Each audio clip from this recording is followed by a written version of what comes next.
Hello and welcome to the Know-It-Alls. Know-It-Alls. We need a jingle. Yes. Yes. I'm Ayanda Charlie. I am Fezokuhle Mthonti. And we are your favorite pop culture nerds. And we're finally doing this. We are. This has been a chat we've had for about 2.5 years now. From the beginning. Yeah. Yeah. And yes, we're here. We're finally here. Yeah. So we're always talking about what we're watching, popular culture really at large. And we did a live recently reviewing the Bala family. And the girls were like, we want to hear more takes. What else are you watching? So, prayers answered. And if you didn't pray for this, then you didn't even know you needed to. Okay. But you now need it in your life. And then watch out for your blessings. Thank you. Thank you. Preach, bitch. As RuPaul. As RuPaul. As RuPaul said. Shall we get into it? Yes. First on the dark head is the Love is Blind reunion. Yes. Do you want to start us off? I feel like I have lots of thoughts. I have lots of emotions. Yes. Predominantly, there was not enough heat in the end, right? Okay. So those of you who haven't watched the Love is Blind reunion, which I don't know why that would be the case. That's a choice. That is a choice. You saw Sarah Ann getting smoked up. Okay. Yes. Which was fantastic. We saw Trevor. I'm very worried about Trevor's Tell me mental when health. we're gonna park and talk. Okay, sure. I'm just giving Just like a overall. Okay. I'm sharing the landscape. I'm getting heated. I'm sharing Yes. the landscape. Okay. Then we had AD and my man Clay, who I think this is how I know I'm not ready to be in a relationship, because I still felt sorry for Clay. I still was like, oh. You can do both. I was like, he went to therapy. I mean, That one time. is he using therapy language for nonsense? Thank Maybe. you. Yeah. But I was like, okay. Yeah.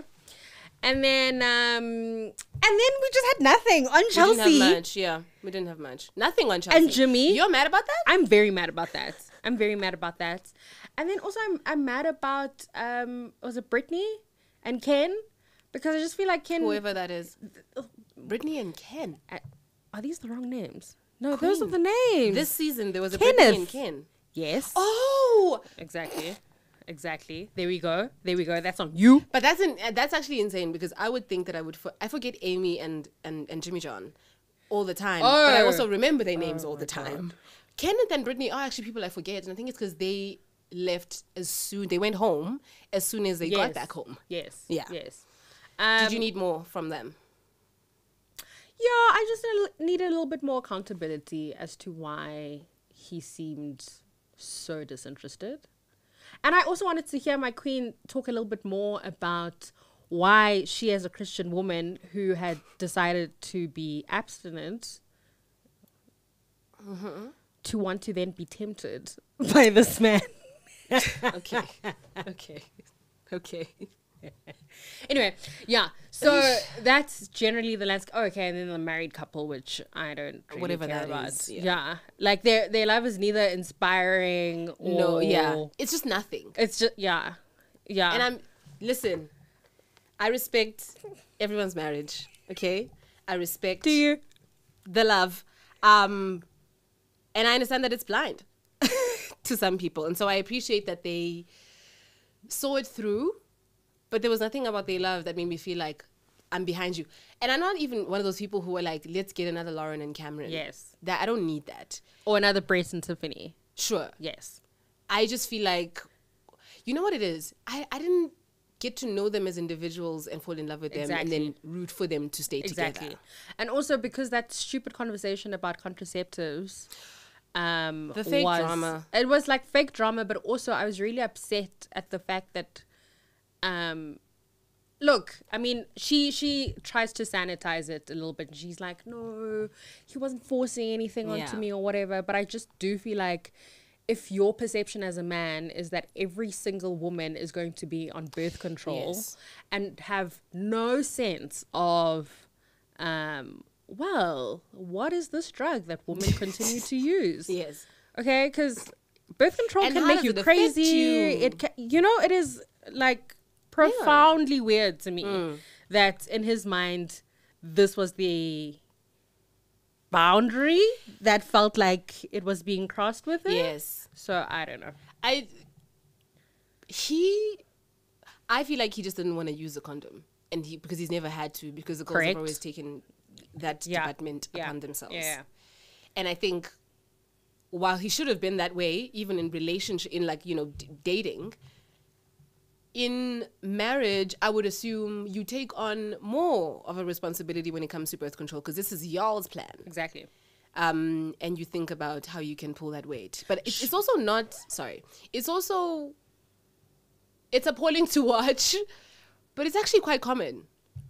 Sure, I understand that, but I feel like as a sex-having adult, there are some things that you should know about, right? Yeah. It's also weird to me when men are like, yeah, I've had lots of women with pregnancy scares, and you yourself have never like accompanied a woman to then go get the pill. That?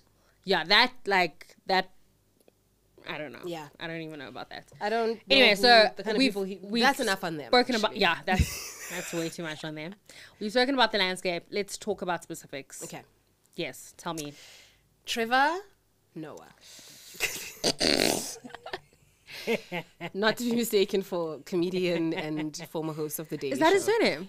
No, it's not his surname. I just do that. I was about to be like, what? This podcast is about spreading misinformation. Come to terms. No, Trevor, I don't believe that he was actually stunned. I think Trevor was like, I don't think Trevor had anything prepared to say that he suddenly forgot. Yeah. I think Trevor was like, I'm a villain. I know I am. I'm lying through the process. Are you sure? And then he just wasn't prepared. Because the thing that people don't understand is that even when you are a good reality villain, there's a performance flair there. Yes. Case in point, someone like Kenya Moore. Okay. Who over the years has done inexcusable things, said them, doubled down, halfway apologized, would show up to reunions and give you the most bullshit reason why what she did was justified or what was done to her first and whatnot. Like, she knows that won't go. She knows. Yeah. She's a smart enough woman to know that. But she's like, I have to commit to the bit. Sure. And I don't like when people go into shows knowing that there's like a villainous aspect to what they are looking to offer us. Yeah. And then abandoning that position when it's time to actually stand by it. Sure, no, I understand that, but it did seem to me like he didn't quite understand. Like, he thought that he was going to get this fantastic edict, right? Like Matthew? Okay. Well, almost, yes. So he thinks that, okay, he is this lovable, sweet, he didn't think people would find out he had a girlfriend? Yes, he didn't think that she would then speak up about it, because if you then go into TikTok land, there's lots that's happening where she's effectively being threatened about, talking about their relationship in any shape, way, or form. This is like crazy. Yes. So in his mind, he is going to build a lovable brand. Yes. He has his dogs on Instagram. You're talking about the she in this is Chelsea. No, the she is girlfriend. Okay. And then when Chelsea says, look, I actually had an inkling. I knew something was off and I couldn't really explain it. I'm like, sure, this is very... you can say that. You can say this now. Yeah. But girl, we know the real reasons you wanted the hottest guy in the pods. Okay, well... Which is such a loser thing to... Okay, well... Because how do we know he's the hottest guy in the pods? You wanted the most popular guy in the pods. Yeah, so I think... I don't know that he was ready to face up to a villainous edit. Okay. Because he didn't seem to have the tools when he was then confronted and when he was flamed by Nick Lachey. Well, that's my point, right? I feel like he didn't have the tools because he wasn't a good one. Okay. Sure. But I'm just saying that I don't know that he went out in search of a villainous... Being a villain. Okay. Yes. Okay. Whereas I feel like Sarah Ann is very happy. And while we're there... then she's like, this is reality, baby. Since we're in the neighborhood. That woman is so shocking to me. But she also makes so much sense to me. in this way. She makes sense as... Because when Sarah Ann said, don't get an abortion, when she said that's her position, like, just don't do it, I was like, okay, that's how you feel. That's a very conservative, situation. Sure. You also said you're a patriot. That kind of paints the kind of woman you're looking at. Got it. I haven't known women like that to be girls. Sure. And I haven't known them to run out of ways to justify their villainous, selfish ass actions. Got it. She's a pure Karen. She's like top shelf Karen to me. Yes.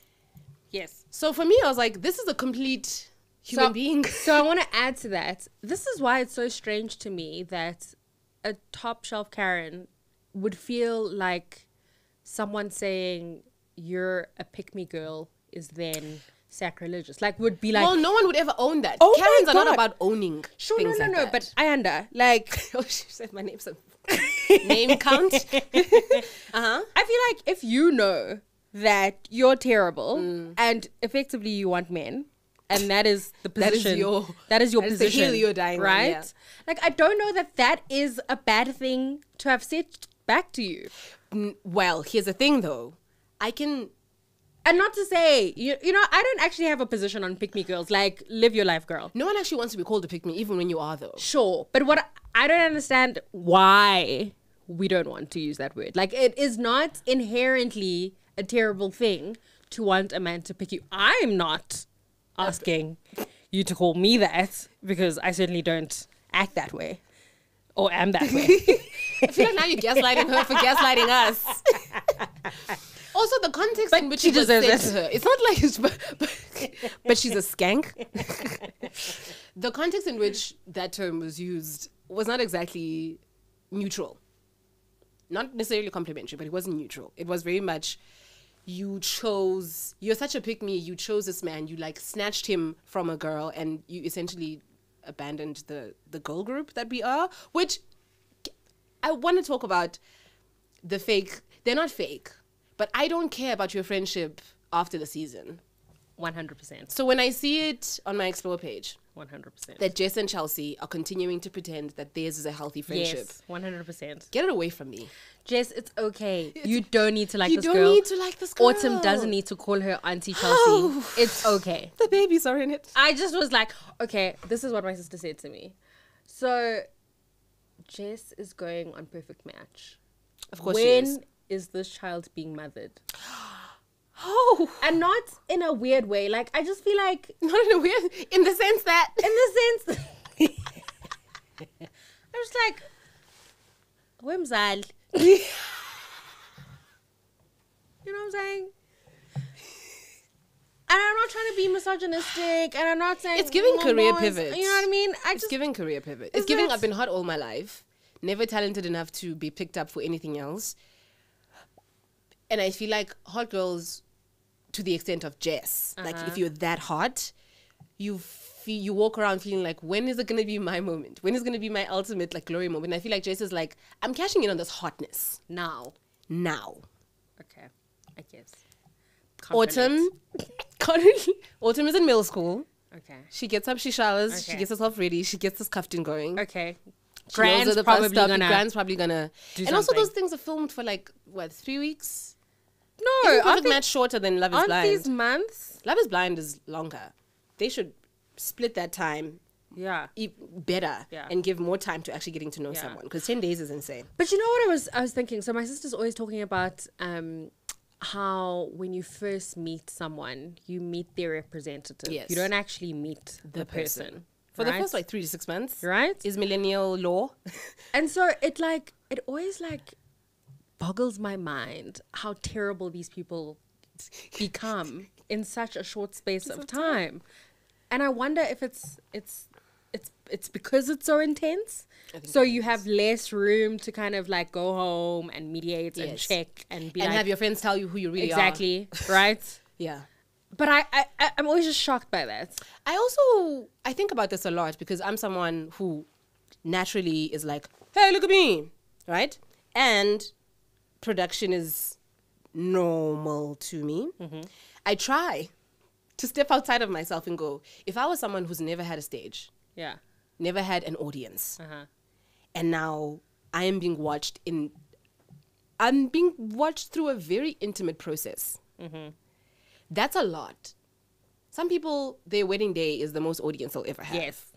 Their birthday isn't even guaranteed to be a moment. So I do think, because all of them keep coming out and saying, guys, filming is intense. It's crazy. They are on your neck. They are above your eyebrow. Those are hairlines. You know, and the moment you get to kind of free yourself, and I think that the partners, because they also knew in their lives, and you've only known them as long as you've been in a production, your partner becomes kind of a representation of that. And so space from production kind of feels like space from your partner as well. I'm not saying this to justify what Kenneth was doing. I don't know what that man was doing. And the excuse about the school kids and the staff. Sir, the entire time that he was talking, I was just like, stop lying. Like, just stop lying. About all these parents, apparently, that you have that have needed you for the past 3 weeks. I mean, sure. Like, congratulations on being the youngest principal in the history of the universe. If that's really what it's about. Okay.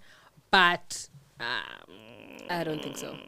You could just be like, hey, girl, I'm just going to do this. I'm going to take out 5 to 10 minutes to respond to this. Yes. And then I will respond to the question that you just asked me. I just think it's just such an alienating thing. And I think it is just so cruel, actually, what he did to her. It was. I think it's so cruel.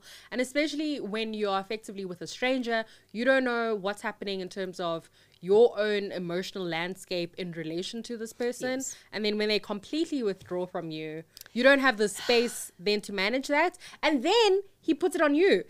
Sorry. That was wrong. I also am so mad that no one addressed the fact that he said, let's hug it out so I know there's no beef. Which I'm tattooing.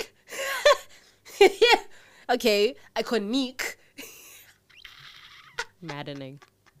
And didn't you say, so you know there's no beef? So you know there's no beef. Just to kickstart your healing journey. No. It's really difficult for me to grapple with the fact that Kenneth is not yet a villain in my mind. And there have been so many opportunities.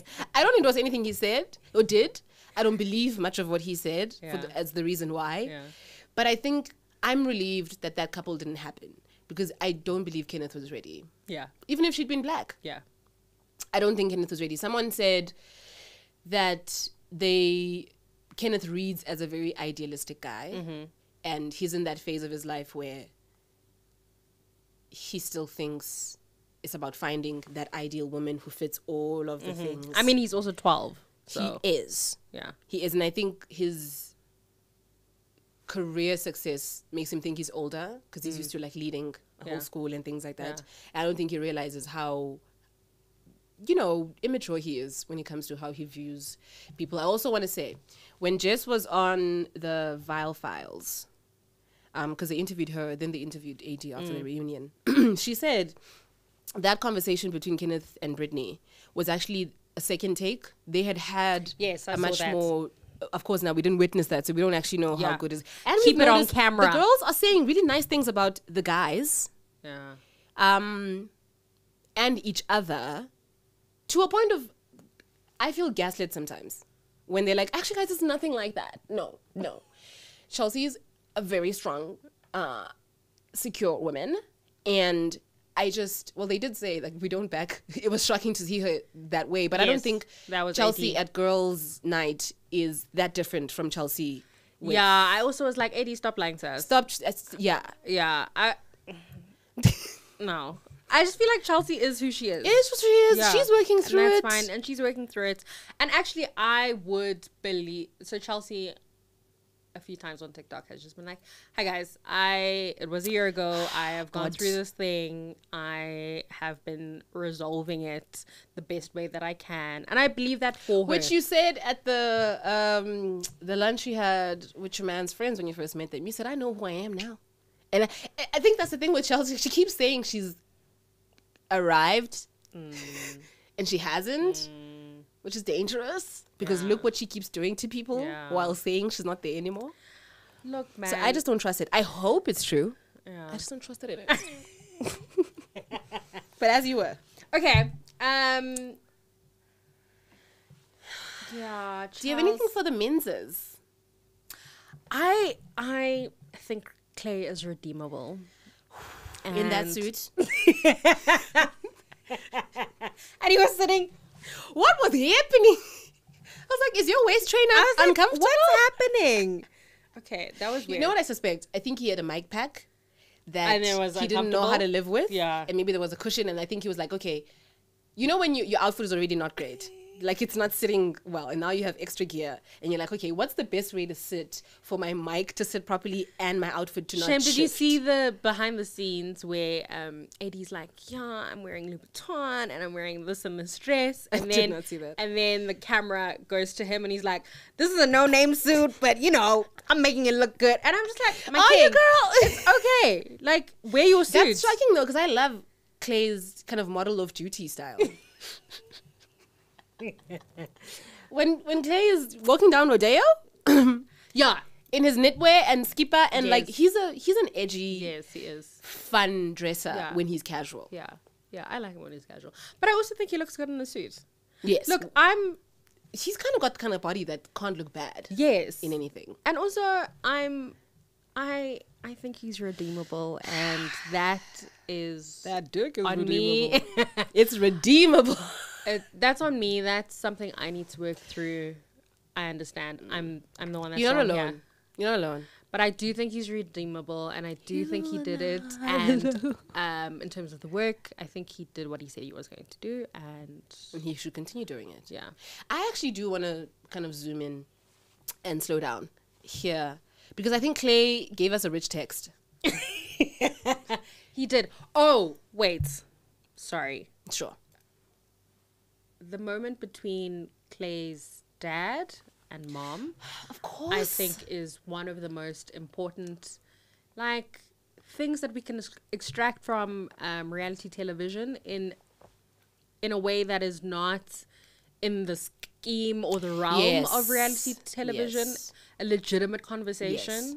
a legitimate rich text, Yes. you know? Legitimate. One. I think that that was a conversation about trauma, about obligation in marriage, about the ways in which black men have presented themselves Yes. and their need to parent and the failings of such, and also their failure to partner, right? Like, there are some instances where you go, I might have had a great dad, but I don't know if he was a good partner Yes. to my parent. On that, because I saw a lot of people say, this proves you can't be a great dad and a bad partner. And I think that it's way more nuanced than that.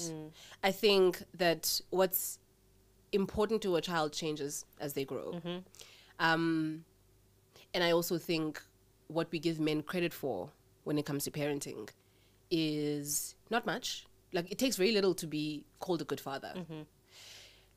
Mostly just being present, consistent on some level, as you know, with your financial support, with being there. And I think when Clay is saying my dad was a great dad, I think has an image of dads who weren't present. Yeah. Dads who were absent. He's dads talking about who were inconsistent. absent fathers. He's talking about absent fathers. Yeah. So it's like, my dad was great. Not only was he there, but we spoke a lot. Yeah. But the quality of the relationship, I think, is something that Clay needs to first position himself, like situate himself in that. And because I don't think Clay's problem is just, I think we all know that. It's not just about who am I going to be to the world now. I think Clay needs to be validated, loved, and supported first by his parents, his dad, then a partner. Yeah.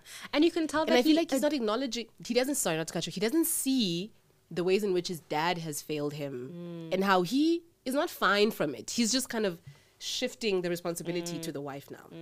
So I feel like even though he is going through therapy and, you know, hopefully will continue to, if he doesn't get to the bottom of that, like, because I don't think Clay is in a place where he can acknowledge that his dad failed him. Yes. And it's sad because you can tell this man adores his father, right? And so even when he's asked the question of, you know, one of the things that your mother tasked your father to do was to apologize to you for effectively a traumatic childhood. His response is like, no, me and my father have really great banter. Imagine. And, you know, I understood what he meant, and I think he was sorry. And so then I just was like, yo. And also that attempt to protect and sanitize the father because he adores this man. Yes. And he doesn't want necessarily an image of this man to be less than what it is in his own imagination. But you watch him reckon with the fact that this was incredibly unhealthy, but here's this person who said he was a good father, who said he could do what he could do, who probably has also brought tears when I've tried to hold him accountable. And I just, and I've been thinking deeply about like how we often talk about like, yes, men need to be more emotional and they need to, cry if they need to and whatever. And yes, that's important. But I have had lots of experiences where men weaponize their tears. Ooh. Because they know that it's such it's such a thing. Yeah. Right? It makes us uncomfortable. It generally makes you uncomfortable because we're not socialized in a world that tells us that men can get to be emotional. But I have had people that have manipulated me through their tears. And you like, how do I? 3 months down the line, you're like, whoa. You know? And I think Clay's father is, that guy. And the mom clocked it immediately, which I thought was just perfection. Oh, she picked up her phone and said, so when you're done, I'm just gonna and so instructive. Yes. She really is someone who is healed from this man's failure to be a good husband to her, and now is like, as a man, I want you to be good. Like, I know what it is to break up with someone and be like, I'm really me leaving your life solves my problem, right?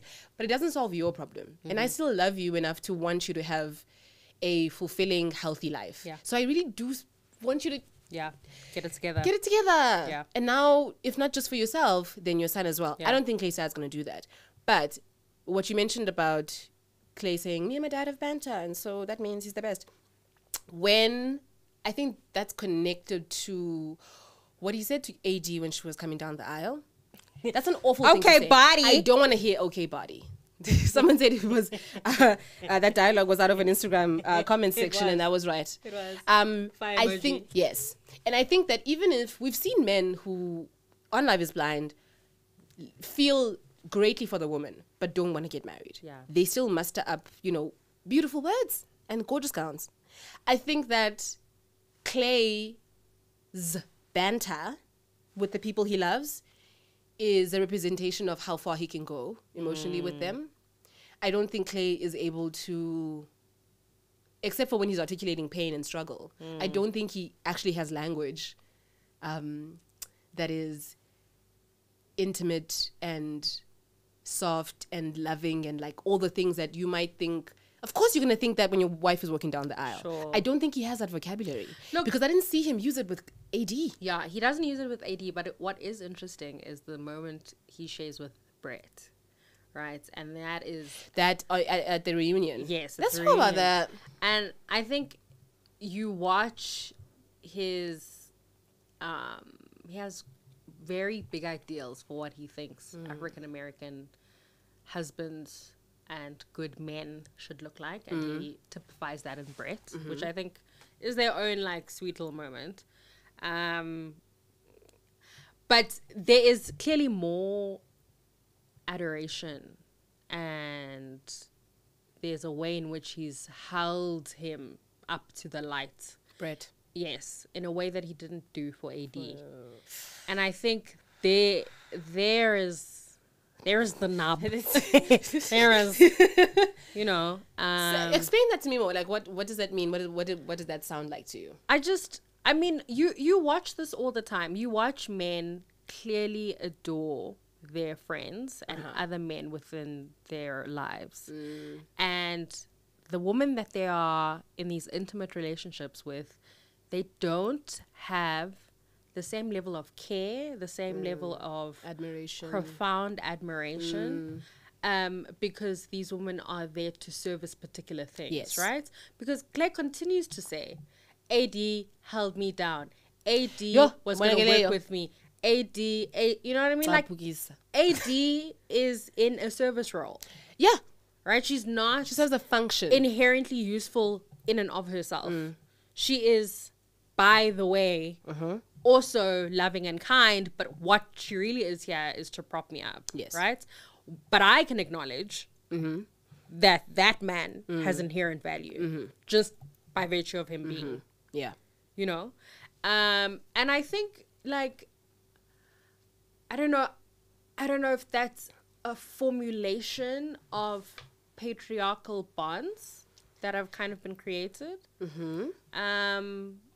Maybe. I don't know yet what the language is for that, but it bothers me because you see it quite often. You see it and experience it often, right? But it's tricky for me because I'm not able to extract what Clay said about Brett from Clay's overall project, which is to make everyone around him contribute to making him better. Because even what he was saying about Brett was, you are all these things that I want to be. Yeah. It's not so much about like, now, men do be having poetry, you know, for and about their homies. I'm sure there'll be a show that takes us down that route. But I think the Brett thing, because even for me, when I was reading that interaction, it almost seemed like, yes, this is Clay. I saw it, I appreciated it and all that. But I think because it was asked, his admiration for Brett was asked about after his dad was kind of taken down a few notches. Yeah. And I don't think that he felt comfortable with that. And he didn't want to like overly kind of praise Brett because he's like, I don't want it to seem like I'm now putting down my dad or putting Brett up at the expense of my dad. And so when Brett was like, wow, like giving him really a heartfelt like, thank you so much, I try, it felt a little bit like Clay was like, yeah, but you know, it's fine, it was just a he does go, all good. Yes. Yes. So Yeah. observation. Sure. Shall we move on? Because Yes, there's let's move things on. to say. We have lots of things to talk about today. So the Real House of Durban. The Real Housewives of Durban. Yeah. Can I start? Yeah. With Firstly, I just want to say... Start, but I'm just going to go ahead and... Okay. Yes. As an arts journalist, it has been my life's mission to write a 4,000-word piece about this franchise. Because I think it's so fascinating. I think it is such a conversation around South African politics. Yes. Such a conversation about a particular kind of Zuluness in Johannesburg, especially season 1. I mean, Durban, especially in season 1. I think it... Please do that. It does something to, like, overturn the model of the Housewives franchise a little bit. It is... I love perfection. that. It is why we're doing reality the show. perfection. It is. It is, Fizzy, because I missed last season, which I will have to go back to. But goddamn, because I watched straight from season 1, from episode 1 till 6, I think. Yeah. Over 12 hours. You know, watch. Went to bed. Woke up and watched the first thing in the morning on Saturday. And can I just go character by character? I'm gonna start with Zama because I love her so much. Do you love her? I'm actually not surprised. I love her. I'm not I surprised. am riding. I will never ever leave from beside her because I want her and I need her and I'm down for her always in theaters now. Listen, and this is why I don't endorse Zama's character as a person because I do not know the content of Zama's character. I know Zama is a character. Yes, and I think it's also really important for us to remember. Yes, and South Africans are not good at that. Yes, South Africans are not good at that. And also I think it's important, just as a disclaimer for this podcast, we're talking about the characters that we have been presented with. Yes. Okay? Yes. This is about media literacy. Yes. Right? This is not like assessments of who people these are not are. like No. appraisals. Yes, these are not that. We are talking about basic characters that have been presented to us. And This how is we a experience form them. of media literacy. Yeah. Okay, And got whatever it. we infer about the person, Yes. don't listen to us. Okay. Okay? We don't know these We people. don't know these people. Okay, but we know what they've told us about themselves. About themselves. Yeah. And remember what I was saying about a villain earlier? I think Zama is someone who was like, I am going to be a villain and I'm going to enjoy it and own it. The thing that makes an ensemble TV show work is that everyone has to, upon getting to know each other and establishing a group dynamic, everyone has to commit to who they are in the group. Exactly. And I think in these past few years, we've seen people try to be a villain, try to be that and that and that, but not enough people committing to where they are. What I like about this season is that everyone's settled, the OGs have settled into their roles. Yeah. Oh, Jojo. Oh. The star that you are. Settled into their roles, and they've allowed the people who are coming in to take on their roles. And so, when a person like Zama comes in, I am immediately transported to season 5 of The Real Housewives of Atlanta. When Portia and Kenya entered into our lives. Come on. And gave us a fresh, really gut-felt rivalry. Yeah. It wasn't, it wasn't orchestrated. It was organic. Kenya was just like, I do not respect what's in front of me. Portia was like, that hurts my feelings. I am going to lash out at you to the point of pushing you all the way away. Exactly. And Kenya was like, oh, you're taking the bait. I'm going to keep doing this to you. And they sustained that. Yeah. Uzama, especially on episode 6, which is the most recent one, when she went to the doctor's office while all the girls were meeting up. Yeah. We call lunches events now. We call everything that's happening outside your home an event now. You can't just be at a lunch. Right. That reminded me of when Kenya, at the end of that season, after she had wreaked havoc, was like, I have a lump in my breast, guys. And I could die. And I still want kids. And she went with her aunt. Stop being mean. Please. Stop being mean. I'm a person Stop being too. mean. And I'm a single woman. It's like when Brandy was like, okay, I see the tide is turning. I'm a single mom. Guys. So, Or Dorit. Home invasion. Twice a year. And sometimes like Anxiety. Okay. So I love that. For me, that was like, oh, you're hitting all the beats. So I had an inkling that like Zama's giving me Kenya. Also a woman later in life. Yeah. And people are like, you're vile. And like everyone's decided she's a bad person. Yeah. Which is different from everyone is irritated with her, doesn't like her, didn't like her actions. People are giving up on her as a person. And that's the best time to get up and come back, okay? I loved how, similar to Kenya, Zama's like, I was wrong as fuck, but I'm going to say 10 I'm gonna toes say down. And when I'm backtracking, I'm never going to say you're right. Yes, exactly. No. You're never going to be right. She's mastered the art of I will never make it known that you are right and I'm wrong. And I am wrong. Can I concede to some of the points that you've made? Yes. Perhaps. Yes. Perhaps. Maybe. And I'll still do it in my school principal voice. Exactly. Oh, I just recognize her also from my life. And then, will I give you a lecture in which condescension is going to be part of it? Yes. Will I give you a lecture on how not to get me to do that to you again? Exactly. Because it's your fault. Yes. This has nothing to do with me, right? And I am authentic. To my core.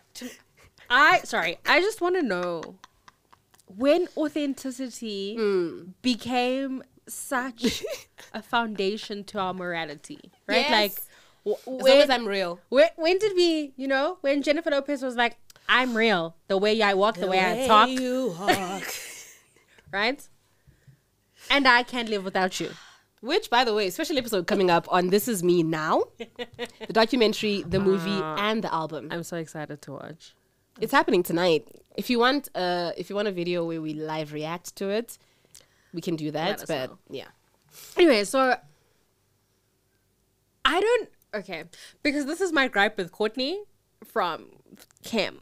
Oh, Kardashian. sister. Kardashians. Yeah. I just hate that, like, I'm Because I'm just authentic. What? What do you mean? I stand that though, because what are you gonna say to authentic? And so we've all in the reality world decided that authenticity is the Yes, we marker have. of legitimacy. Which is also even difficult to prove and Exactly. kind of Exactly. antithetic to the genre. Exactly. So you're right. Also, I don't understand the KPI for authenticity. How do we measure? How do we measure it? What are Yes. the metrics Yeah. that we use in order to like where exactly gauge- in the opening scene, in the opening shot of you walking slow mo Exactly. to the entrance? Exactly. Can I gauge the authenticity? right? And then also, it's always really interesting for me about, like, in terms of South Africans, the ways in which they measure authenticity. Ooh, how do they measure? Right?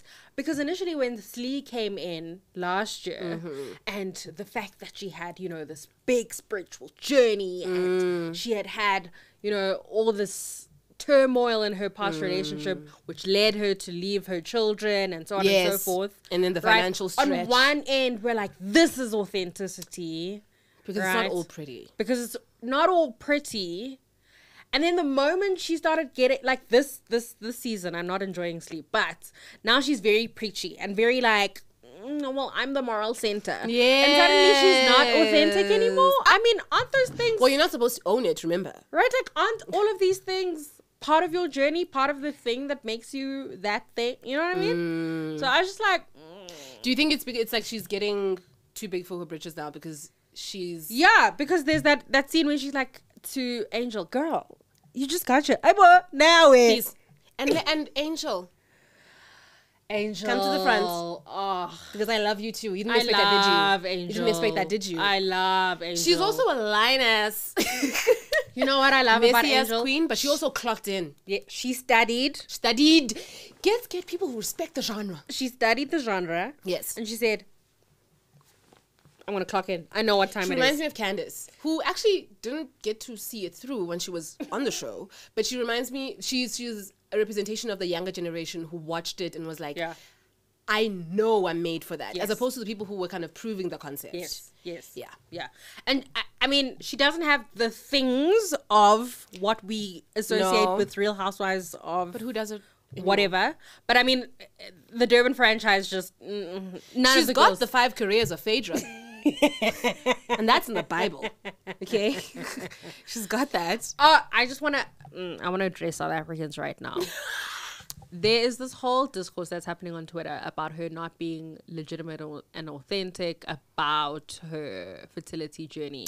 But she makes it very clear that she had gotten some misinformation or didn't quite Okay. understand what was happening. Okay. And so it has been a journey Journey. with fertility. Yes, Right? So you yes. can't say that she's lying. And saying she's infertile. Yeah. Yeah, right? Like she had particular assumptions about what Yes. was happening in it. And fear is enough. And fear is a legitimate thing. So it worries me when South Africans are like, well, she's just a liar because is she infertile or not? Are you like, do you know that information, right? Yeah. And I think sometimes when you are being diagnosed, or what's more likely is you go on Google and you look up your symptoms, Yeah.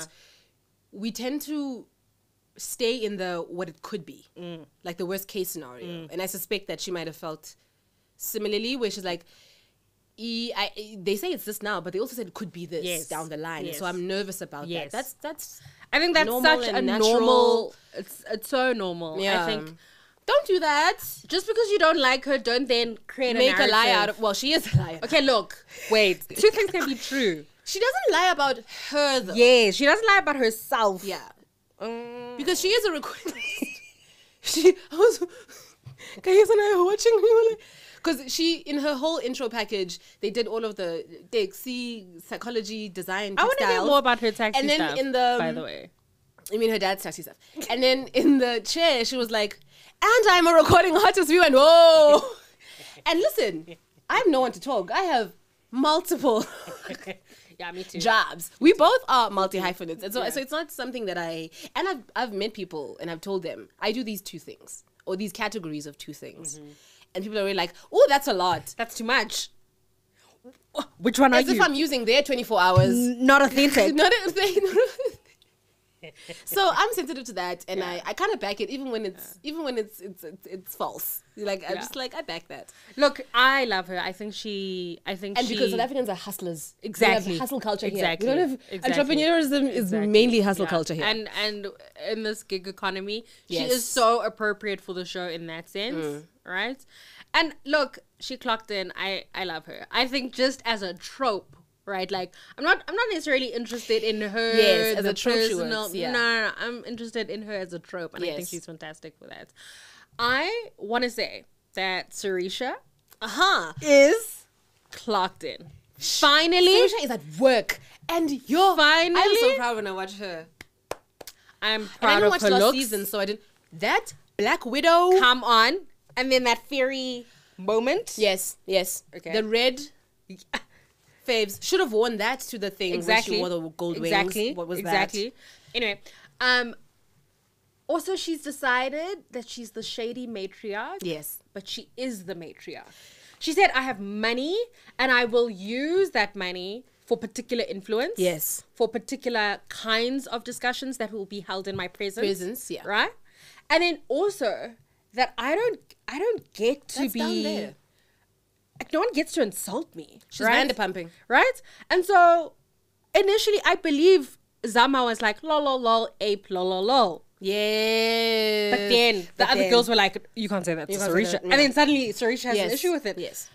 And Sarisha never, I think there's also an element which is like, hey, if it's offensive potentially to my black friends, then I want to back away.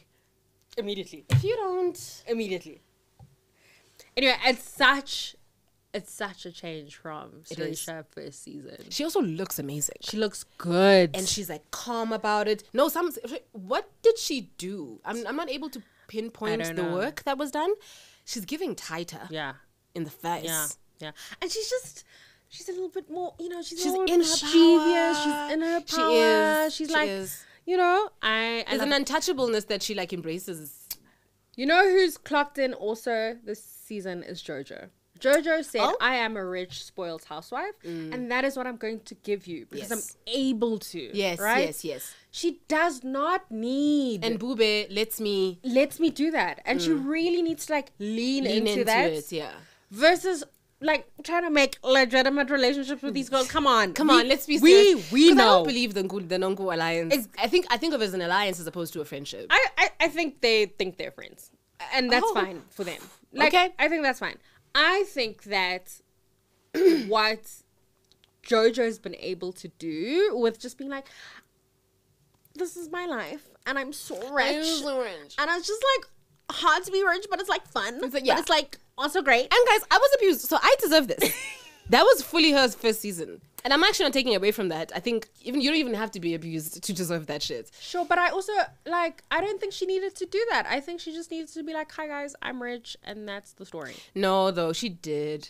She did need to give us more, because she wasn't going to show us a son, right? We were not going to get much beyond what we see Yes. now. So she had to give us something that made her relatable, that made her human for that initial investment.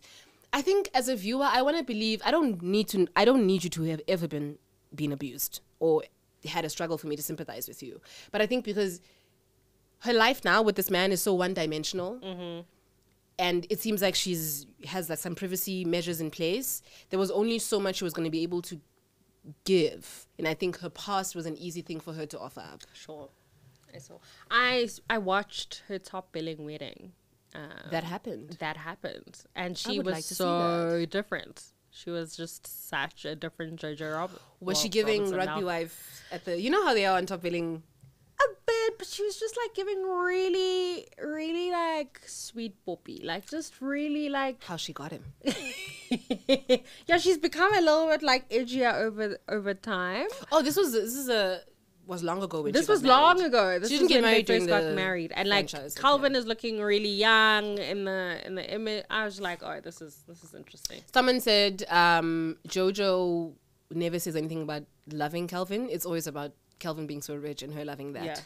And so you know what? That sounds like that can be a Look, I'm okay. I'm home okay. discussion. I'm okay with it. I don't Like, need it to be anything other than available for me to view. I will criticize the way in which money is hoarded and done in unethical ways until the cows come home. But for this genre of television, it doesn't work without it to work, right? Like, in order for me as a viewer to suspend my disbelief, I need to know what the terms and conditions of a particular genre is.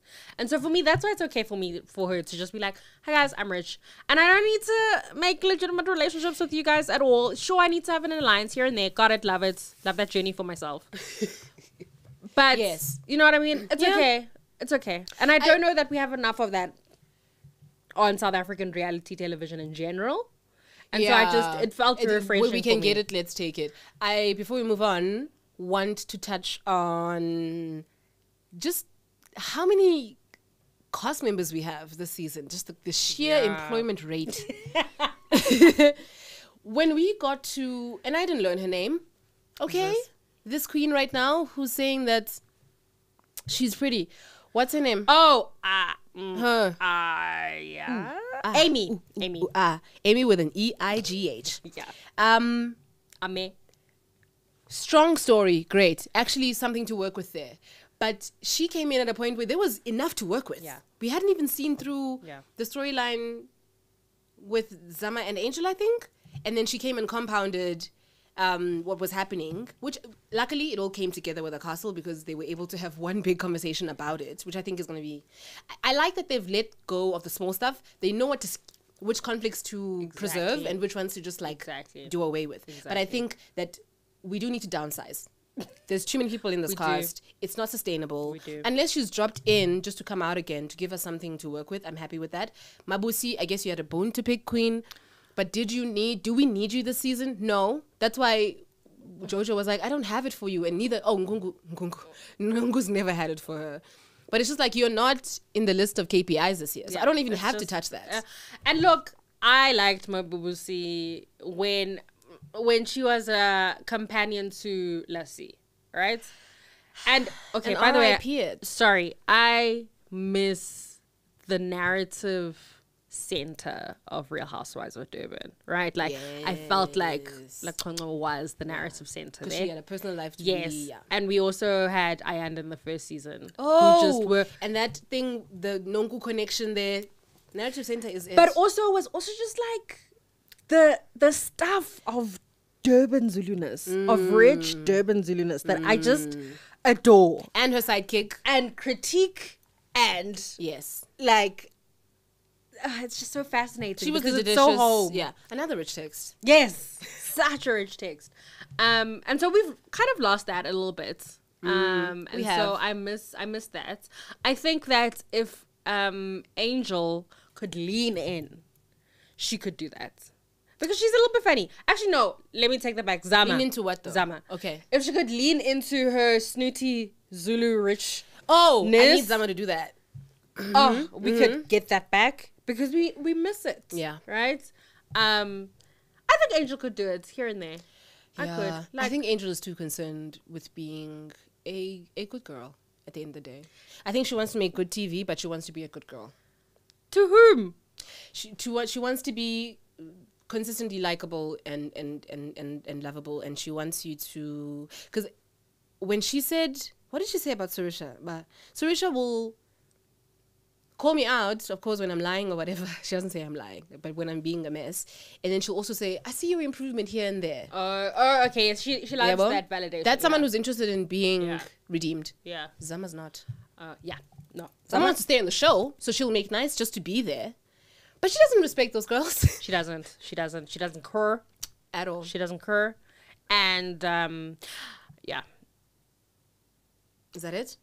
That is it for now. The rest after the next episode. And I think this is just a general sense of what we think right now. Yeah. For now, yeah. We can have a more detailed discussion episode by episode if we need to. But for now, I think this is just the general sense, right? And those are my burning... Yeah. We're just surveying the land. So this for now, welcome to the general thoughts of Fizzy and Ayanda. That's the name of the podcast. Thank you. RuPaul, I think, has a book coming out. It's out. It's isn't out it? already. Yes. Okay. Okay. Or has been out. Okay. Doesn't even matter. Scratch that. Run it again. RuPaul was on Call Her Zeri, the podcast, and spoke. Yes, bitch. Preach, bitch. Preach, bitch. First of all, let's get into the look. Let's get into Because if that's not my woke up late for my 8 o'clock in res, and then charge the rest of the day outfit, then you tell me what it is, because I relate to that look. I love it so much. I love that. I laugh. There's going to be a point at which I am going to wear a beanie and a hoodie and go to an interview. Yeah. I love and that. not just any hoodie though. Abbey Road Studios. Because what you need to understand is that Ru's been places. I don't think that Abbey Road, I can Google it, but I don't think that Abbey Road sells those hoodies. I think you get those when you've been to that studio. Sorry, as you were. I just want to... No, I just wanted to declare my love for that. Yes. I just wanted to declare And then that there's going to... Didn't he have like a tote bag or something? Exactly. Yo, he's the best. He's giving Cape Town artists so bad. I'm just thrilled that I'm going to grow up and there's going to be a world in which that will be acceptable. Yes. There's going to be an age at which that will be Yes. acceptable. Because we're doing too much. A lot right now. Do you know what I mean? A lot. So too you much. can... I want to be able to say, I don't care about the cashmere, although I own so many. Exactly. Yeah, Do you know what I mean? Yeah. I just want to be like, I'm here, aren't I? And I'm going to give you a show. and I'm going to give you a And that show. is what he gave us. Okay, when you told me to watch this, I was looking for a particular thing that Yes. I should have had some strong feelings about. Uh-huh. And I don't know, I didn't have as many strong feelings as the fact that RuPaul is a fracker. You know what I mean? Like, so I just kind of, in terms of context, I was like, RuPaul It's the ripple effect. has, you know what I mean? Yeah. Tell me more. Give me some insight. Like what I was looking for, Yes. what I was... Nothing at all. I think that there's an art to being interviewed. And that girl has built something solid, not taking away from what she's built. But she's also had the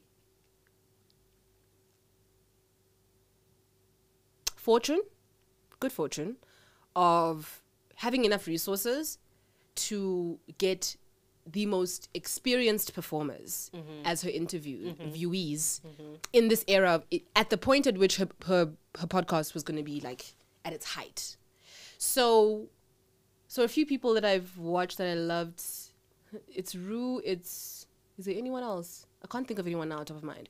But I know that Laverne, who I haven't finished Okay. her interview with a her. Laverne interview is always good. Thank you, because Yeah. Laverne is articulate. She knows what she's here to achieve. She'll play around with you a little bit, but she's going to get the work done. Yeah. And so I think she has the kind of platform where you can get, interviews that good. And I just knew RuPaul's interview was going to be good. Not because there was going to be a moment, because RuPaul he's won multiple Emmys, and not just because his show is good. RuPaul's good at being in Hollywood. Yes. So he's not going to give you a salacious headline. Someone who's been on the show is going to be like, RuPaul was awful to us. RuPaul XYZ. He's not even going to address it. So RuPaul was not going to give you Twitter fodder. Yeah. At all. At all. I just wanted to see him talk, because I think he's so good at it. And he's messy and like unaccountable, but also going to give you like some psychobabble. Yes. And I think there's such a magic to that. I love. And I believe that that's his outward persona. I Yes. think Ru, not only is he just dressed down at home, has preserved an entire inner life and personality from us that we're probably never going to see. Which Yeah. I don't even think is necessarily a better version of him, or Yeah. like a much more morally believable or applaudable version of himself. But I think I'm fascinated at like the character he's put together for Yes. himself, even without the clothes. Yes. I think the psychobabble is really fascinating. Not fascinating, because we watch it all the time. We watch it when he's in the workroom with the queens in Drag Race and he's giving supposedly profound advice. While never learning any of their names. Which I love. His moment where he was like, you know, monogamy is just He did this say that. ridiculous thing that we've all kind of created. Look. Whatever. Like, your position is your position. Yes. But I don't know that you can discount Other people's commitments. You know what I mean? Because he specifically said, if someone promises you the nether regions or the exclusivity of those, then they're lying, which I think is such a... That's... What? Yeah. That's not true. But I also see how Rue would say that because he knows it's provocative. Yeah, and it gets the crowd going. Yeah. But I don't know that, like, I just didn't know where that fit in relation to the interview. You know what I mean? Oh yeah. He goes on those tangents as well. Yeah. And so that's the thing about his psychobabble that is a little strange to me. That It's kind of just put in there. It's just like put in there to just get the girls going. But it doesn't really do much. Yeah. Anyway, I would have loved... We have 7 minutes left. Okay, got you. There was a woman who critiqued the fact that Rue doesn't speak negatively about his past or speak about the AIDS crisis or speak about and is specifically projecting a traumatic past onto a black gay person, right? And I think Rue's like quite realistic in talking about, look, you know, these are the kinds of experiences I had, particularly with my father. I had 2 warring parents. I had all this and that. But he is able to talk about the real joy of his life with and without drugs and alcohol. And I think that is quite refreshing. I think whenever we have queer, marginal, black, trans or whatever person that we kind of assume is not the normative white cis heteronormative man, we then need a traumatic story. we need to legitimate that. Especially if you're successful. And I think it's really refreshing to have someone just go, look, this was took my the good life. with the bad. Exactly. You know, and that's been true weird for to most see those people. projections. Yes. It's been this, I think that's also something, thank you for crystallizing that, because that's also something I appreciate. I also understand that sometimes he uses it as a kind of like an avoidance tactic. But I did like that he said, thank God for the drugs and alcohol. Because let me tell you what my doctor said to me a few years ago. When I came to her saying, I am concerned, I cannot go to bed without shutting it down. And I cannot do the day without starting the machine revving it up using, you know, some chemical assistance. And something big had happened, life-altering in my life. So it wasn't just... and she was like, hold on. Give yourself time to actually be in it first. Because that's the only way you're going to be able to come out of it. Understand why you're here. I'm not encouraging it, but I am the professional. I'm telling you, I'm not concerned yet, because here you are saying, these are the tools I'm using right now, and I'm here for better ones. So I can understand when someone says, "Thank goodness for the drugs and alcohol," which he follows up with, because it kind of kept me going when I didn't have any other way of keeping going. So, and I think, was it Oprah?